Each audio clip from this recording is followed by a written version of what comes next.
ಏನರ್ಥ? ವಿಡಿಯೋ ಮಾಡಿದ್ರೆ ನೀವು ಹಿಡ್ಕೊಂಡು ಹೋಗ್ಬಿಟ್ರೆ ಏನರ್ಥ? ಅಲ್ಲ, ವಿಡಿಯೋ ಮಾಡಕ್ ಅವಕಾಶ ಇಲ್ವಾ ಪ್ರಜಾಪ್ರಭುತ್ವದಲ್ಲಿ? ಏನಿದು ದಬ್ಬಾಳಕ್ಕೆ? ಗೃಹ ಮಂತ್ರಿ ಮುದ್ರಣೆ ಈ ತರ ಗೃಹ ಮಂತ್ರಿಗಳು ಅವ್ರ ಜೊತೆ ಮಾತಾಡಕ್ಕೆ ಇಲ್ಲ ಅಂದ್ರೆ ಏನರ್ಥ? ಜನಗಳ ಕಡೆ ಅವ್ರು ಇನ್ನೂ ಜಾಸ್ತಿ ಬಡ್ತಾರೆ ನಡ್ರ ಬರ ಕೊಡ್ತಾರೆ. ಜನ ಬಂದ್ರೆ ಇಲ್ಲ, ಅವರೇ ಕೊಡ್ತಾರೆ. ಜನಗಳೇ ಕೊಡ್ತಾರೆ. ಬಂದ್ರೆ ಇಲ್ಲಿ ಜನಗಳೇ ಕೊಡ್ತಾರೆ. ಬೈಲಿ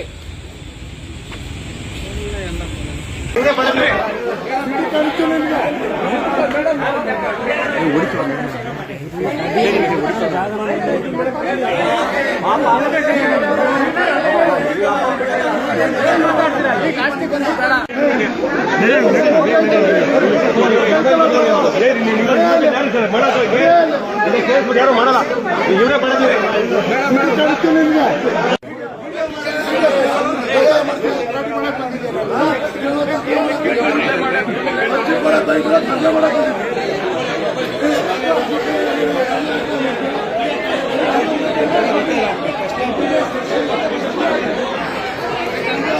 ನಮಸ್ಕಾರ.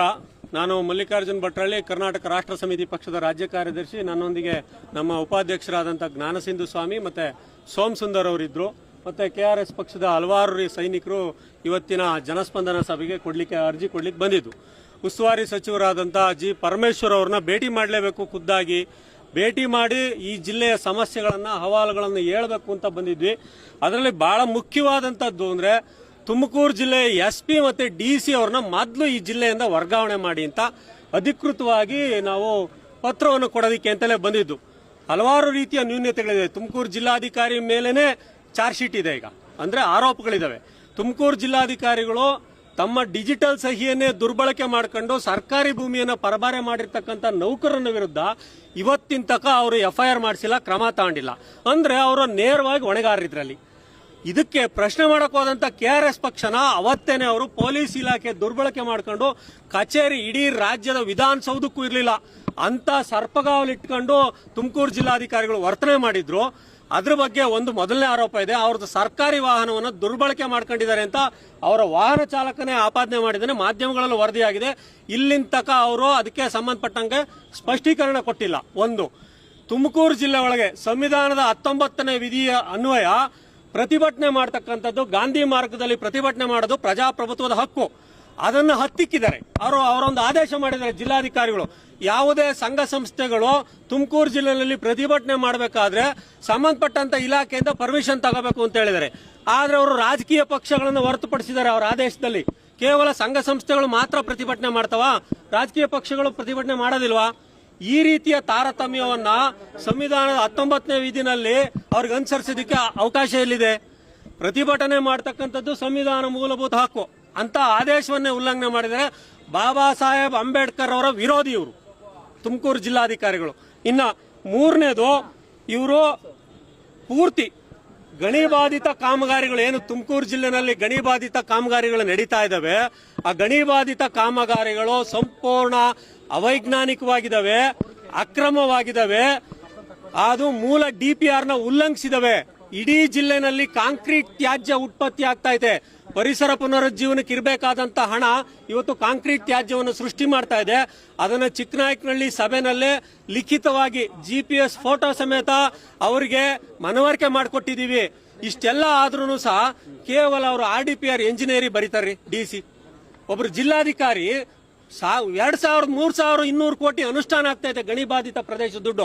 SR ಹಿರೇಮಠರ ಹೋರಾಟದ ಫಲ ಇದು. ಇವತ್ತು ನೀವು ಎಷ್ಟು ಮನವಿ ತಗೊಂಡು ಬಂದಿದ್ರಿ? ಕೊಡೋಕೆ ಹೋದಾಗ ಏನೇನಾಯ್ತು ಘಟನೆ? ಇವತ್ತು ನಾವು 3 ಮನವಿ, ಫ್ರೆಶ್ ಮನವಿಗಳನ್ನ ಉಸ್ತುವಾರಿ ಸಚಿವರಿಗೆ ಕೊಡಕ್ ಬಂದಿದ್ವಿ. ಕೊಡಕ್ ಹೋದಾಗ ಅಲ್ಲಿಯ ಪೊಲೀಸರು ನಮ್ಮನ್ನ ತಡೆದ್ರು. ಆವಾಗಲೇ ಕೇಳಿದೆ, ಇಲ್ಲ ಸ್ವಾಮಿ ಅವರು ಹೋಗ್ತಾ ಇದ್ದಾರೆ, ಟೈಮ್ ಆಗಿದೆ, ಓಡ್ತಾ ಇದ್ದಾರೆ, ಇಲ್ಲ ಊಟ ಮಾಡ್ಕೊಂಡ್ ಬರ್ತಾರೆ, ಇಲ್ಲ ಬಂದ ಮೇಲೆ ಕೊಡೋದ ಅಂತ. ಇಲ್ಲ ಎಲ್ಲರಿಗೆ ಕೇಳ್ಕೊಂಬಂದ್ ಕೊಡ್ತೀವಿ ಅಂತಂದ್ರು. ಆಯ್ತು ಹೋಗಿ ಕೇಳ್ಕೊಂಬಂದ್ ಹತ್ರಕ್ಕೆ ಹೋದಾಗ ಅಷ್ಟೊತ್ತಿಗಾಲೇ ಸಚಿವರು ಇಳಿತಾ ಇದ್ರು. ನಮ್ಮ ಹುಡುಗರು ಸಹಜವಾಗಿ ನಾವು Facebook ಲೈವ್ ಅನ್ನ ಮಾಡೇ ಮಾಡ್ತೀವಿ. ಲೈವ್ ಮಾಡೋದು ಪಾರದರ್ಶಕತೆ, ಮಾಧ್ಯಮಗಳು ಮಾಡ್ತೇವೆ, ಎಲ್ಲರೂ ಮಾಡ್ತಾರೆ, ಅದು ನಮ್ಮ ಹಕ್ಕು. ವಿಡಿಯೋ ಮಾಡೋದು ನಿಲ್ಸಯ್ಯ ಅಂತ ಸಚಿವರೇ ಹೇಳಿದ್ರು. ಖುದ್ದಾಗಿ ಒಬ್ಬ ಗೃಹ ಸಚಿವರು ನೆಲದ ಸಂವಿಧಾನವನ್ನು ಕಾಪಾಡಬೇಕಾದಂತ ವಿಡಿಯೋ ಮಾಡಬೇಡಿ ಅಂತ ಅಂದ್ರೆ ನನ್ನ ಮೂಲಭೂತ ಹಕ್ಕನ್ನು ಅವರೇ ಉಲ್ಲಂಘಿಸಿದಾಗೆ. ವಿಡಿಯೋ ಮಾಡೋ ಅಂತದ್ದು ಏನಿದೆ ಸ್ಪೆಷಲ್? ಈ ದೇಶದ ಏನಾದ್ರೂ ಭದ್ರತೆಗೆ ಸಂಬಂಧಪಟ್ಟದ್ದು ಅದು. ಆಮೇಲೆ ನೆಕ್ಸ್ಟ್ ಏನಾಯ್ತು? ಆಗ ಅಲ್ಲಿಯ ಪೊಲೀಸ್ನವರು ನಮ್ಮ ಉಪಾಧ್ಯಕ್ಷರಾದ ಸೋಮ್ ಸುಂದರ್ ಅವ್ರನ್ನ ಫೋನ್ ಕಿತ್ಕೊಂಡು ಹಿಡಿದು ದಬ್ಬಾಳಿಕೆ ಮಾಡ್ಕೊಂಡು ಆಚೆಗೆ ತಗೊಂಬಂದು ಎಳ್ಕೊಂಡು ಹೋಗಿದ್ದಾರೆ. ಎಲ್ಲಿ ಇಷ್ಟೊತ್ತಾದ್ರು ಎಲ್ಲಿದ್ದಾರೆ ನಮ್ಮ ಸೋಮ್ ಸುಂದರ್ ಅಂತ ಗೊತ್ತಿಲ್ಲ.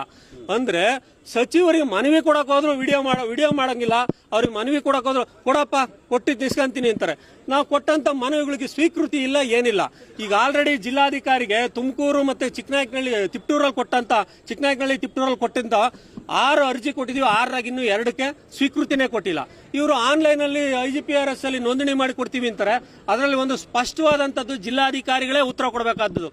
2 ವರ್ಷದಿಂದ ನಾನು ಅಧಿಕೃತವಾಗಿ ಫೋನ್ ಮಾಡ್ತಾ ಇದ್ದೀನಿ. 2 ಫೋನ್ ನಂಬರ್ ಮತ್ತೆ ಇಮೇಲ್ ಐಡಿಗೆ ರಿಪ್ಲೈಯೇ ಮಾಡಿಲ್ಲ. CUG ನಂಬರ್ನ ಜಿಲ್ಲಾಧಿಕಾರಿಗಳು ರಿಸೀವೇ ಮಾಡಲ್ಲ, ಇಮೇಲ್ಗೂ ರಿಪ್ಲೈ ಮಾಡಲ್ಲ, ಫೋನ್ಗೂ ಕಾಂಟ್ಯಾಕ್ಟ್ ಮಾಡಲ್ಲ. ಅದಕ್ಕೆ ಉತ್ತರ ಕೊಡಿ, ನಿಮ್ಮ ಸ್ಪಷ್ಟೀಕರಣ ಕೊಡಿ ಅಂತ ಹೇಳಿರಂತ ಅವರದ್ದೇ ಸಮಸ್ಯೆಗಳಿಗೆ ಇವತ್ತಿನ ತಕನು ಅವರು ರಿಟರ್ನ್ ಕಂಪ್ಲೇಂಟ್ಗೆ ಅದಕ್ಕೆ IGPRS ನಂಬರೇ ಕೊಡಲ್ಲ, ಡಿಜಿಟಲ್ ಸ್ವೀಕೃತಿ ಕೊಡಲ್ಲ. ಪಾರದರ್ಶಕ ಆಡಳಿತ ಅಂತಾರೆ. ಏನೈತಿ ಇದು ಮಣ್ಣು? ಪಾರದರ್ಶಕ ಆಡಳಿತ ಅಂದ್ರೆ ಜನ ಕೊಟ್ಟಂತ ಸ್ವೀಕೃತಿನ ಎಲ್ಲೆಸಿತಾವ್ರು ಇವರು? ಯಾಕೆ ಹಿಂಗ್ ಕಾಟಾಚಾರ ಜನಸ್ಪಂದನ ಸಭೆಗಳು ಮಾಡ್ತಾ ಇದ್ದಾರೆ ಇವರು? ವಾಸ್ತವದಲ್ಲಿ ಅದೊಂದಿದೆ. ಆಮೇಲೆ ತುಮಕೂರು ಜಿಲ್ಲೆ ಅತಿ ದೊಡ್ಡ ಜಿಲ್ಲೆ, ರಾಜ್ಯದ 2ನೇ ಅತಿ ದೊಡ್ಡ ಜಿಲ್ಲೆ. ಇಲ್ಲಿ ಮೆಡಿಕಲ್ ಕಾಲೇಜ್ ಮಾಫಿಯಾ ಇದೆ. ಈಗ G. ಪರಮೇಶ್ವರ್ ಅವ್ರದ್ದು ಖಾಸಗಿ ಮೆಡಿಕಲ್ ಕಾಲೇಜ್ಗಳಿದಾವೆ. ತುಮಕೂರು ಜಿಲ್ಲೆ ದೊಡ್ಡ ಜಿಲ್ಲೆ ಆಗಿದ್ರು ಸರ್ಕಾರಿ ಮೆಡಿಕಲ್ ಕಾಲೇಜ್ ಇಲ್ಲ. ಯಾಕೆ ನಮ್ಮ ಬಡವ್ರ ಮಕ್ಳು ಓದಂಗಿಲ್ವಾ?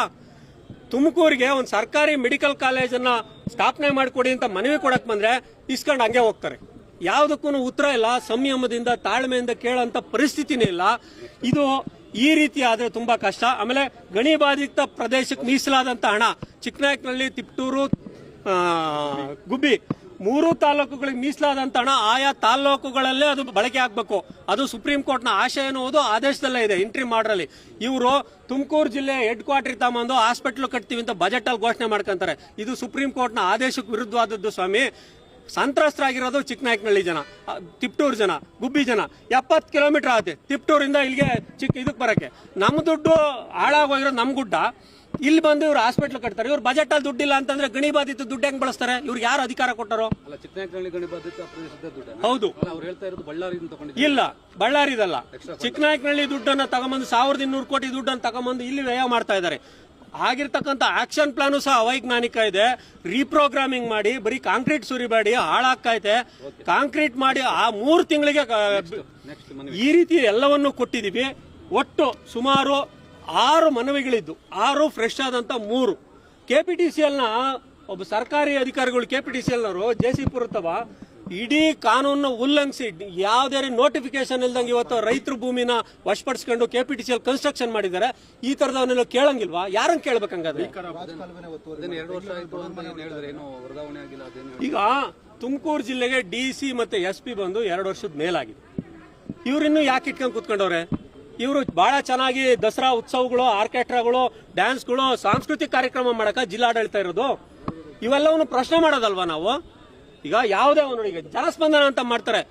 ಬರೀ ತಾಲೂಕ್ ಹೆಡ್ ಕ್ವಾರ್ಟರ್ಗಳಿಗೆ ಬೆಳಗ್ಗೆ ಮಧ್ಯಾಹ್ನ 1 ಗಂಟೆಗೆ ಶುರು ಮಾಡಿದ್ರೆ ರಾತ್ರಿ 8 ಗಂಟೆ ತನಕ ಜನ ಕ್ಯೂ ನಿಂತಿರ್ತಾರೆ. ಇದು ಈ ಸಂಪತ್ತಿಗೆ ಜನಸ್ಪಂದನ ಮಾಡ್ಬೇಕಾ? ಆಡಳಿತ ಸುಧಾರಣೆ ಆದ್ರೆ ಜನ ಯಾಕೆ ಬರ್ತಾರೆ ಇವ್ರ ಹತ್ರ ಹುಡುಕೊಂಡು? ಆಡಳಿತ ಇವ್ರಿಗೆ ಮಾಡಕ್ಕೆ ಬರೋಲ್ಲ. ಕಂದಾಯ ಇಲಾಖೆಯಿಂದ ಎಲ್ಲ ಇಲಾಖೆಗಳು ಪೆಂಡಿಗಟ್ಲೆ ಡಾಕ್ಯುಮೆಂಟೇಶನ್ ಪೆಂಡಿಂಗ್ ಬಿದ್ದಿದ್ದಾವೆ. ಇದನ್ನ ಈ ರೀತಿಯ ಕಾಟಾಚಾರದ ಸಭೆಗಳನ್ನ ಅವ್ರು ಯಾರೋ ಹೇಳ್ತಾರೆ, ಅವ್ರ ಹಿಂಬಾಲಕರು ನೀವು ಶೋ ಆಫ್ ಮಾಡಕ್ ಬತ್ತಿದ ಅಂತ ಹೇಳ್ತಾರೆ. ನಾಚಿಕೆ ಆಗ್ಬೇಕು ಅವ್ರಿಗೆಲ್ಲ. ಯಾರನ್ನೇ ಆಗ್ಲಿ, ನಮಗೂ ಗೌರವ ಇದೆ. ನಮ್ಮ ಜಿಲ್ಲೆಯ ಉಸ್ತುವಾರಿ ಸಚಿವರು, ಸಂಭಾವಿತ ರಾಜಕಾರಣಿ ಅಂತ ನಾವು ಬಹಳ ಗೌರವಿಸ್ತಾ ಇದ್ದು. ಇವರು ವರ್ತನೆ, ಪರಮೇಶ್ವರ್ ಅವರ ವರ್ತನೆ, ಯಾಕೆಂದ್ರೆ ಇವ್ರೇನ್ ರಾಜ ಮಹಾರಾಜರ ಕಿರೀಟ ಅಲ್ಲ, ಇದೇನು 5 ವರ್ಷಕ್ಕೊಂದ್ಸತಿ ಬರೋದು. ಇವರು ಮಾಜಿ ಆದ್ರೆ ಅವರು ಅಷ್ಟೇನೆ, ನಮ್ಮಂಗೆ ಜನಸಾಮಾನ್ಯರು. ಅದೇನು ಗೆಲ್ತಿದ್ದಂಗೆ ಇವರು ಮಂತ್ರಿಗಳಾಗ್ತಿದ್ದೆ, ಗೂಟದ ಕಾರ್ ಬರ್ತಿದ್ದಂಗೆ ಇವ್ರಿಗೇನು ತಲೆನೇನಿಲ್ಲ. ಜನಸಾಮಾನ್ಯರು ಮಾತಾಡ್ಸಕ್ ಬಂದ್ರೆ ಅದಕ್ಕೊಂದು ಬಣ್ಣ ಕಟ್ತಾರೆ, ದೂರ ನಿಲ್ಸೋದು. ಇವೆಲ್ಲ ಒಂದು ರೀತಿ ಅಸಹ್ಯವಾದಂತ ನಡವಳಿಕೆಗಳು. ಇದನ್ನ KRS ಪಕ್ಷ ಖಂಡಿತವಾಗೂ ಖಂಡಿಸುತ್ತೆ. ಇರೋದಕ್ಕೂ ವರ್ಗಾವಣೆ ಆಗೋದಕ್ಕೂ ನಿಮ್ಗೂ ಏನ್ ಸಂಬಂಧ ಅಂತ? ಈಗ ಯಾವುದೇ ಒಬ್ಬ ಅಧಿಕಾರಿಗಳು ಅನಗತ್ಯವಾಗಿ ಈಗ ಸುಮ್ಮನೆ ಬಂದು ಈಗ ನೋಡಿ ದಬ್ಬಾಳಿಕೆ ಮಾಡ್ತಾರೆ. ಪರಮೇಶ್ವರ್ ಅವ್ರಿಗೆ ಮನವಿ ಕೊಡಕ್ ಹೋದ್ರೆ ಅವ್ರನ್ನ ಅರೆಸ್ಟ್ ಮಾಡೋದು. ಈ ರೀತಿಯ ಅವ್ರಿರೋದು ಜನ. ಈಗ ಸೋಮ್ ಸುಂದರ್ ನಮ್ಮ ಉಪಾಧ್ಯಕ್ಷರನ್ನ ಹಲವಾರು ಸಮಸ್ಯೆಗಳನ್ನು ತಂದ್ರಿ, ಅಧಿಕಾರಿಗಳು ಇಲ್ಲೇ ಠಿಕಾಣಿ ಹೂಡಿದ್ದಾರೆ, ಅವರು ವರ್ಗಾವಣೆ ಆಗ್ಬೇಕು ಅನ್ನೋ ಸಮಸ್ಯೆ ಅಲ್ವಲ್ಲ? ಹೌದು, ಸರ್ಕಾರದ ಆಡಳಿತ ಕುಸ್ತಿದೆಯಲ್ಲ. ಹೆಂಗ್ ಸಮಸ್ಯೆ? ಈಗ ಉಳಿಯಾರಲ್ಲಿ ಒಂದು ಲಾಕಪ್ ಡೆತ್ ಆಯ್ತು. SP ಖುದ್ದಾಗಿ ಭೇಟಿ ಮಾಡಿದ್ರು. ಪೊಲೀಸ್ ಠಾಣೆನಲ್ಲಿ ಒಬ್ಬ ವ್ಯಕ್ತಿ ಕರ್ಕೊಂಬಂದು ಇಲ್ಲೀಗಲ್ ಆಗಿ ಅವ್ನ ಅರೆಸ್ಟ್ ಮಾಡಿ ಇಟ್ಕೊಂಬಂದವ್ರೆ. ಸತ್ ಮೇಲೆ FIR ಹರಿತಾರ್ರಿ ಪೊಲೀಸ್ ಇಲಾಖೆಲಿ. SP ಹೋಗಿದ್ದಾರೆ ಲಾಕ್ ಅಪ್ಡೇಟ್ಗೆ ಅವರೇ ಕಾರಣ ಆಗಾದ್ರೆ. ಇಲಾಖೆ ಪ್ರೊಸೀಜರ್ ಲ್ಯಾಪ್ಸಸ್ ಅಲ್ವಾ? ಈಗ ಒಬ್ಬ DYSP ರಾಮಚಂದ್ರಪ್ಪ ಅನ್ನೋನು ಲೈಂಗಿಕ ಕಿರುಕುಳ ಕೊಟ್ಟ. ಅವ್ನು ಕಿರುಕುಳ ಕೊಟ್ಟ 3 ದಿವಸ ಆದ್ಮೇಲೆ ಅದ್ರ ಮೇಲೆ ಕ್ರಮ ತಗೊಂಡ್ರು. ಯಾಕೆ? ಇಲಾಖೆಯವ್ರ ಮೊನ್ನೆಯಿಂದ ಕಳ್ಳಂಬೆಳ್ಳದಲ್ಲಿ ಎಲ್ಲ ಸೋಷಿಯಲ್ ಮೀಡಿಯಾದಲ್ಲಿ ಲಂಚ ತಗೊಂಡಿರೋದು ಇಡೀ ಸೋಷಿಯಲ್ ಮೀಡಿಯಾದಲ್ಲಿ ಹರಡ್ತಾ ಇದೆ. ಖುದ್ದು ಲಿಖಿತವಾಗಿ ದೂರು ಕೊಟ್ಟಿದ್ದಾರೆ. ಇವತ್ತಿನ ತನಕ ಅವ್ರ ಮೇಲೆ ಆಕ್ಷನ್ ತಗೊಂಡಿಲ್ಲ. ಅಂದ್ರೆ ಲಂಚ ಭ್ರಷ್ಟಾಚಾರ ಇಲಾಖೆ ಲ್ಯಾಪ್ಸಸ್ ಅವ್ರ ಜವಾಬ್ದಾರಿಗಳಲ್ವಾ? ಯಾಕೆ ಅದನ್ನೇ ಕಾಲ ಸಾರ್ವಜನಿಕ ಸಮಸ್ಯೆ ಏನಲ್ವಲ್ಲ ಅದು ಅಂತ ಸರ್. ಲಂಚ ತಗೊಳ್ಳೋದು ಸಾರ್ವಜನಿಕ ಸಮಸ್ಯೆನೇ ಅಲ್ವಾ? ವರ್ಗಾವಣೆ ಆಗದೆ ಇರೋದು ಖಂಡಿತ. ಈಗ ಅವರು ವರ್ಗಾವಣೆ ಆಗದೆ ಇಲ್ಲೇ ಕೂತ್ಕೊಂಡಿರೋದೇ ತಾನೇ. ಬೆಟ್ಟಿಂಗ್ ಇರ್ಬೋದಲ್ಲ, ಹೆಂಗಾಗ್ತಾರೆ? ಹೆಂಗಿರಕ್ಕಾಗತ್ತೆ? ಈಗ ಬೇರೆಯವ್ರಿಗೊಂದು ನ್ಯಾಯ ಇವ್ರಿಗೊಂದು ನ್ಯಾಯನಾ? ವರ್ಗಾವಣೆ ಎಲ್ಲರೂ ವರ್ಗಾವಣೆ ಆಗ್ತಾರಲ್ಲ, ಇವ್ರು ಯಾಕೆ ಇಲ್ಲೇ ಇರ್ಬೇಕಾದ್ರೆ? ಇನ್ನೂನು ಯಾರ್ಯಾರು SP ಹಾಕಿದ್ದಾರೆ. ಯಾಕೆ ಈಗ CO ಹೋಗ್ಲಿಲ್ವಾ? ಜಿಲ್ಲಾ ಪಂಚಾಯತ್ CO ಹೆಂಗ್ ವರ್ಗಾವಣೆ ಆದ್ರು? SP ಹಾಕಿರ್ಬೇಕು, DC ಹಾಕಿರ್ಬೇಕು 3 ವರ್ಷ ಕಳೆದ್ಮೇಲೆ. ಹಾಗಾದ್ರೆ ಸರ್ಕಾರದ ನಿಯಮಗಳು ಯಾಕೆ ಮಾಡ್ತಾರೆ ಹಂಗಾರೆ? ನಾವು ಮಾಡಿರೋದಲ್ವಲ್ಲ, ಜನಸಾಮಾನ್ಯರು ಮಾಡಿರೋದಲ್ವಲ್ಲ. ಆಡಳಿತ ವ್ಯವಸ್ಥೆ ಮಾಡಿರ್ತಕ್ಕಂಥ ನಿಯಮಗಳು, ಸರ್ಕಾರ ಮಾಡಿದಂತ ನಿಯಮಗಳನ್ನ ಸರ್ಕಾರನೇ ಅವ್ರು ಪಾಲಿಸದೆ ಹೋದ್ರೆ, ಈಗ ಟೌನ್ ಪೊಲೀಸ್ ಸ್ಟೇಷನ್ ತಗೊಂಡೋಗಿದ್ದಾರೆ. ಈಗ ನೀವೇ ನೋಡಿದ್ರಿ, ಏನ್ ತಪ್ಪು ಮಾಡಿದ್ವಿ? ಅವ್ರನ್ನ ಅರೆಸ್ಟ್ ಮಾಡಕ್ಕೆ ಏನ್ ತಪ್ಪು ಮಾಡಿದ್ರು? ಜನಸಾಮಾನ್ಯರು ಮಾತಾಡಿಸಿದ್ರೆ ಅರೆಸ್ಟ್ ಮಾಡೋದು. ಈಗ ಬೆಳಗ್ಗೆ ಯಾರೋ ಹೆಣ್ಣು ಮಗಳು ತನ್ನ ಅಹವಾಲು ಸೇಳ್ಸ್ಕೋದ್ರೆ ಕತ್ತಿಡ್ ದಬ್ತಾರಂತೆ. ಯಾಕೆ ಬೇಕಿದೆಲ್ಲ? ಪ್ರಜಾಪ್ರಭುತ್ವ ವ್ಯವಸ್ಥೆಯಲ್ಲಿ ನಾವು ಗೌರವದಿಂದ ನಮ್ಮ ಹಕ್ಕನ್ನು ಕೇಳ್ತಕ್ಕಂಥದ್ದು ನಮ್ಮ ಕರ್ತವ್ಯ.